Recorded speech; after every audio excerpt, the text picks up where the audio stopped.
करे। आज वायु भी चाहू और जोर जोर से बहने लगा है। सबके दरवाजों में जाकर, सबके खिड़कियों में जाकर मानो के कह रहा हो, आज मेरे श्याम सुंदर का प्रागट्य होने जा रहा है। आज वायु के अंदर भी अभूतपूर्व उत्साह का सर्जन हुआ है। गैया भी जोर जोर से प्रभु के प्रागट्य के पूर्व गान करने लगी है। मोर भी आज गान करने लगा है। चाहुओर से ऋतु वो प्रसन्न होने लगी है। आज सुबह के वो प्रकाश के वातावरण के अंदर मेघश्याम वो बादलों के कारण पूरे वातावरण के अंदर आज एक रात्रि का माहौल वो प्रकट हो चुका है। पूरे वातावरण के अंदर जहाँ परिवर्तन आ रहा है, धीरे धीरे श्री वल्लभाचार्य जी महाप्रभु जी ने गिरिराज बाबा के ऊपर अपने प्रथम चरणारविंद रखे हैं और जहाँ गिरिराज बाबा के ऊपर श्री महाप्रभु जी ने प्रथम चरणारविंद पधराए हैं, गिरिराज बाबा की शिला वो मक्खन जैसी कोमल हो चुकी है। एक एक महाप्रभु जी के पदचिन्ह वो गिरिराज बाबा के ऊपर अंकित होते जा रहे हैं। धीरे धीरे श्री वल्लभाधीश महाप्रभु जी आगे बढ़ने लगे, आगे बढ़ने लगे। श्रीनाथ जी बाबा के मुखारविंद के दर्शन हुए। दूर से नैन का मिलन हुआ और जहाँ श्रीनाथ जी बाबा ने श्री महाप्रभु जी के दर्शन हुए, उनसे रहा नहीं गया। उसी वक्त श्रीनाथ जी बाबा वो गिरी कंदरा में से बाहर पधारे और कूद कर बाहर निकले और दौड़कर श्री वल्लभाचार्य जी महाप्रभु जी के साथ अभूतपूर्व प्रथम मिलन हुआ है, आलिंगन हुआ है। श्रीनाथ जी और महाप्रभु जी के ये दिव्य प्रथम मिलन को देखकर आकाश में से पुष्प वृष्टि की वर्षा हो रही है। वो दिव्य चरणारविंदों को श्री गिरिराज बाबा ने अपने वक्षस्थल के ऊपर धारण कर लिया है। श्रीनाथ जी और महाप्रभु जी का ऐतिहासिक अलौकिक प्रथम मिलन हुआ है। ये मधुराधिपति कृष्ण भगवान के वो अद्भुत रसानुभव से श्री वल्लभाचार्य जी महाप्रभु जी के हृदय के अंदर भक्ति रस जागृत हुआ है और महाप्रभु जी की रचना वो मधुराधिपति श्री कृष्ण का मधुराष्टकम से गान करने लगी है। अधरम मधुरम वदनम मधुरम नयनम मधुरम हसितम मधुरम हृदयम मधुरम गमनम मधुरम मधुराधिपते रखिलम मधुरम मधुराधिपते रखिलम मधुरम मधुराधिपते रखिलम मधुरम। मधुराष्टकम के माध्यम से श्रीनाथ जी बाबा की स्तुति की गई है। श्रीनाथ जी बाबा का भव्य प्रागट्य हुआ। श्री महाप्रभु जी ने उसी वक्त पर्ण कुटीर बनवाई। श्रीनाथ जी वहां विराजमान हुए। श्रावण सुद 13 के दिन श्रीनाथ जी बाबा का प्रागट्य हुआ। श्री महाप्रभु जी ने सभी ब्रजवासियों के सामने देखकर कहा, अब ये श्रीनाथ जी की सेवा कौन करेगा। सब ब्रजवासी विचलित हो गए। अरे प्रभु, गणपति हो, शंकर भगवान हो, हनुमान जी हो, ये तो एक जगह बैठे रहते हैं, उन पर कितना भी जल चढ़ाओ, सिंदूर चढ़ाओ, दूध चढ़ाओ, कुछ बोलते नहीं है। ये तो चलन फिलन वाले भगवान है, आटा फेरा करने वाले भगवान है। ये भगवान तो स्थिर नहीं है पर अस्थिर है, ये चल है अचल नहीं है, इनकी सेवा तो हम कैसे कर सकते हैं। श्री महाप्रभु जी को पता था इनकी सेवा करने वाला कब से प्रकट हो चुका है। दूर से एक वैष्णव को उंगली करके पास में बुलाया। वो वैष्णव पास में आए, महाप्रभु जी को दंडवत प्रणाम किए। श्री महाप्रभु जी ने कहा, तुम वही हो ना जो भिक्षा में भी कृष्ण को मांगते हो, जिसकी भूख कृष्ण है, जिसकी प्यास कृष्ण है। आओ रामदास, हम कृष्ण भगवान की सेवा तुम्हें साक्षात प्रदान करते हैं। ये वही रामदास है जिसका जन्म बुंदेलखंड की सीमा में हुआ। ये वही रामदास है जो सलाम न भरने की बात को न मानकर उसने कोड़े खाने पड़े थे। ये वही रामदास है जो भिक्षा के अंदर भी कृष्ण भगवान को मांगता है। और ये वही रामदास है जो 4 पैदान की भक्ति के अंदर पहले कसौटी को सहा, फिर सत्संग प्राप्त हुआ, अब गुरु की कृपा हुई, तब जाके साक्षात श्रीनाथ जी बाबा की भक्ति उसको प्राप्त हुई।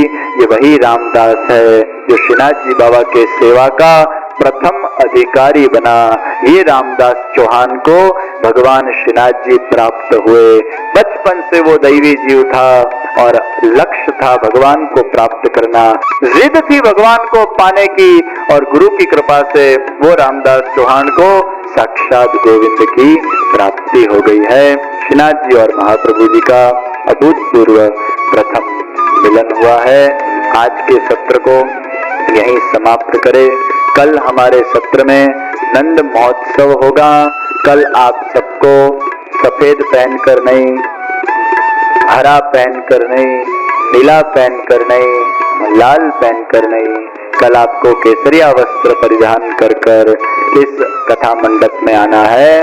तो कल का आपका ड्रेस कोड वो केसरी वस्त्र है।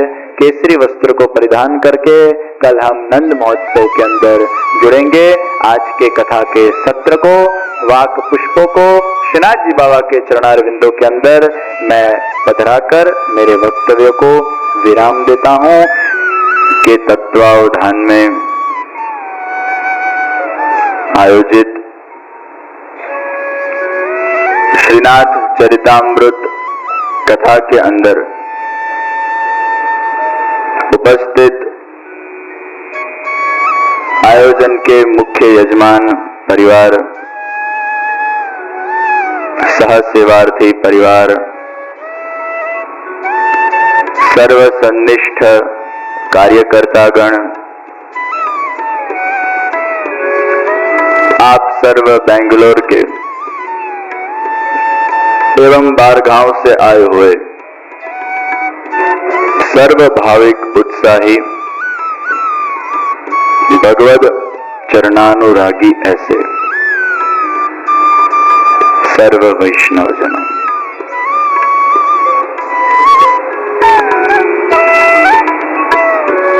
बहुत सुंदर आज के इस शुभ जन्मदिन के पर्व के ऊपर यहाँ के वैष्णव समाज के द्वारा अपने शुभ भावों को अभिव्यक्त किया गया। फुग्गे उग्गे सजाए गए,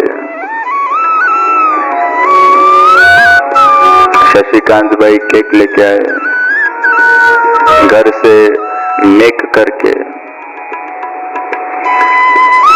हालांकि मैं केक काटने का विरोधी हूं, इसलिए केक को ऐसे ही सजाई रखी है। बहुत सुंदर इन्होंने कीर्तन गाए, जुग जुग राज करो। आप सबका तहे दिल हृदय से इस सुंदर अभिवादन के लिए मैं धन्यवाद प्रदान करता हूं।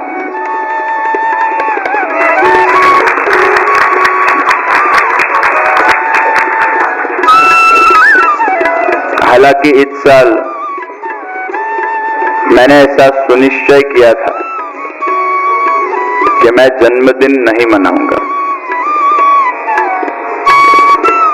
और नहीं ही मना रहा। तो कथा के बीच में आ गया तो मैं क्या करूं। और सच बोलो, मुझे भी पता नहीं था। जब शशिकांत भाई मिलने आए, पहले 15 तारीख थी शायद, नहीं 16 तारीख थी, फिर 15 तारीख हुई और उस वक्त मेरे ध्यान में नहीं था। ये तो आज एक कोइंसिडेंस हो गया। और मेरी भाषा में कहे तो everything is organized by God. क्या आज नंद महोत्सव का प्रसंग और ये प्रसंग दोनों एक साथ आ गए।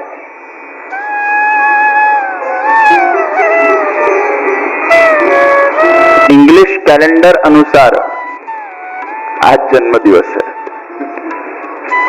मेरा तिथि अनुसार तो चला गया।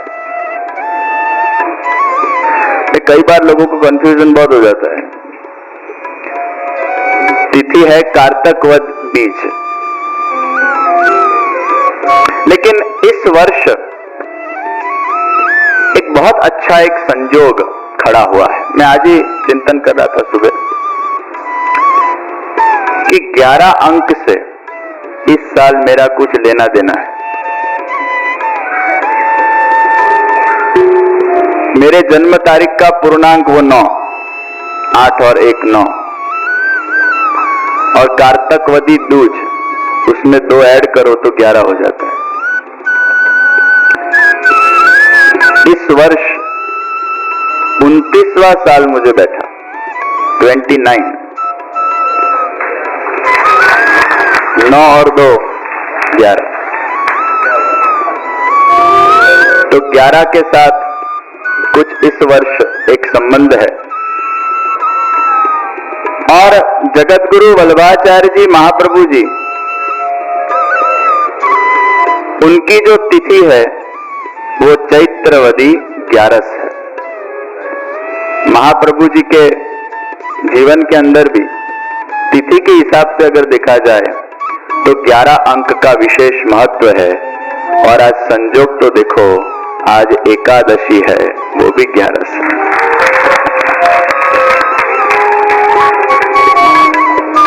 11 अंक हमारे सनातन धर्म शास्त्र में बहुत शुभ माना गया है, इसलिए 11 को भी हम बहुत शुभ मानते हैं। तो जोगानुजोग आज एकादशी का पवित्र दिन भी है, और ये पवित्र दिन आज हम नंद महोत्सव के वो दिव्य चरित्रों को श्रवण करने वाले हैं। प्रियजनों, वल्लभाधीश महाप्रभु जी के पवित्र कुल के अंदर जन्म मिलना वो एक बहुत सौभाग्य की बात होती है। भगवान श्री कृष्ण भगवान के अवतार श्री महाप्रभु जी, और उनके कुल में जब जन्म मिलता है तो कुछ ना कुछ भगवत कार्य करवाने के लिए भगवान हमें भेजते हैं। वो भी भक्ति प्रचारैका कृते स्वान्वय कृत्पिता। ये वल्लभ कुल के अंदर जो जन्म है, ये हमारे स्वयं के स्वार्थ के लिए नहीं है, हमारे खुद के मौज शौक के लिए नहीं है, हमारे खुद के लाभ के लिए नहीं है, लेकिन केवल मात्र हमारा जीवन वो समाज के लिए, वैष्णवों के लिए, राष्ट्र के लिए, विश्व के लिए, युवाओं के लिए समर्पण करने के लिए ये जन्म हमें प्राप्त हुआ है। और प्रत्येक वल्लभ वंशज को ये कतई भूलना नहीं चाहिए कि हम यहां क्यों आए हैं। प्रियजनों, वल्लभाचार्य जी महाप्रभु जी की गृहस्थ परंपरा है। महाप्रभु जी ने सन्यास को नहीं स्वीकारा था, हालांकि अंत समय में सन्यास स्वीकारा वो एक अलग बात थी, क्योंकि वल्लभाधीश महाप्रभु जी के संप्रदाय के अंतर्गत हमारे वहां इतने स्वयंभू ठाकुर जी विराजते हैं, और भगवान की जो हमारी वहां सेवा प्रणालिका थी, हवेली प्रकार जो था, वो इतना भव्य और दिव्य था कि उसमें फिर महाप्रभु जी को लगा कि यहाँ शिष्य परंपरा नहीं चलेगी, यहाँ वंश परंपरा को ही स्थापित करना पड़ेगा। और वो महाप्रभु जी के पवित्र होली जेनेटिक्स वो ये परंपरा के अंदर आए, वो ऊर्जा इस परंपरा के अंदर आई, वो खून इस परंपरा के अंदर आया। और गृहस्थाश्रम का भी जो हमारे वहां स्वीकार है, वो केवल मात्र भगवत सेवा के लिए, पुष्टि मार्ग के प्रचार के लिए, योग्य रूप से भगवान की सेवा प्रणालिका को आगे बढ़ाया जा सके, उस हेतु सर महाप्रभु जी ने गृहस्थाश्रम का स्वीकार किया है। जैसे